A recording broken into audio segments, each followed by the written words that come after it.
March 1969. Bombings and the Ombudsman. March 1969 saw John Lennon tie the knot with Yoko Ono in Gibraltar, and during their honeymoon in Amsterdam, they staged their first bed-in protest for world peace. The irony of this is that at the same time in Northern Ireland, we were moving further away from peace with every day that passed. On the 11th of March, the Parliamentary Commissioner Bill was introduced, which would allow for the appointment of an ombudsman to investigate complaints against Stormont government departments. This had been a consequence of the trouble that had boiled over on the streets of Derry in October 1968. Prime Minister Harold Wilson spoke in the House of Commons. The Northern Ireland Prime Minister has today informed the new Parliament at Stormont that, subject to the passage into law of a bill which is to be introduced next week, the Northern Ireland Government will advise the Governor to appoint Sir Edmund Compton as the first holder of the office of Parliamentary Commissioner for Northern Ireland. The House will realise that, in this capacity, he would act on complaints referred to him by members of the Northern Ireland Parliament in relation to actions of the Northern Ireland departments. He would not investigate such actions on behalf of members of this House.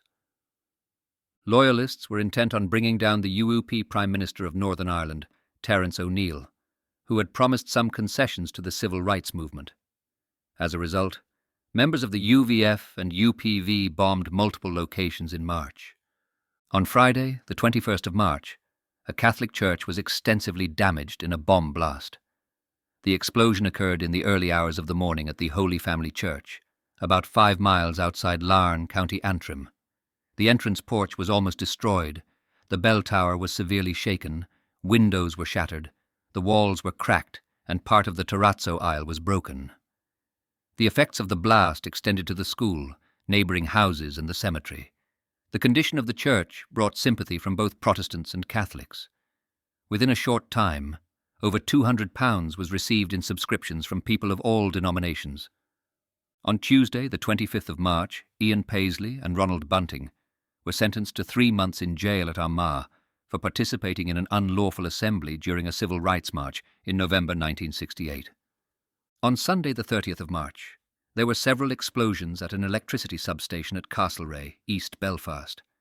The explosions resulted in a blackout in a large area of Belfast and did damage reported to be worth anywhere between £500,000 and £1 million. With the widespread opinion holding the IRA responsible for the explosions, Ian Paisley was reported in the Telegraph on the 5th of April as saying, "This is the first act of sabotage perpetrated by the IRA since the murderous campaign of 1956. Suggestions have been made that an IRA splinter group, Sir Ula, was responsible for the blast, but the sheer professionalism of the blast indicates the work of the well-equipped IRA. This latest act of IRA terrorism is an ominous indication of what lies ahead for Ulster. This province has continually been subjected to IRA barbarism, especially sabotage and ambush. Loyalists must now appreciate the struggle that lies ahead, and the supreme sacrifice that will have to be made in order that Ulster will remain Protestant." It was later established that the bombs were planted by Loyalists, who were members of the Ulster Volunteer Force and the Ulster Protestant Volunteers, as part of a campaign to destabilise Prime Minister Terence O'Neill and bring an end to reforms. It was alleged that the gelignite used in the blasts had been stolen from coal mines in Scotland by UVF supporters there and smuggled across the Irish Sea in suitcases carried by ferry foot passengers. The blasts coincided with a crucial Unionist Party Standing Committee to discuss the leadership of O'Neill. Other bombs would be planted throughout 1969. Thanks for listening to this episode of Tales of the Troubles. To ensure you never miss an episode, please click the follow button and enable notifications. If you have family or friends who would also like this podcast, please share. Stay tuned for our next episode, where we take a closer look at April 1969.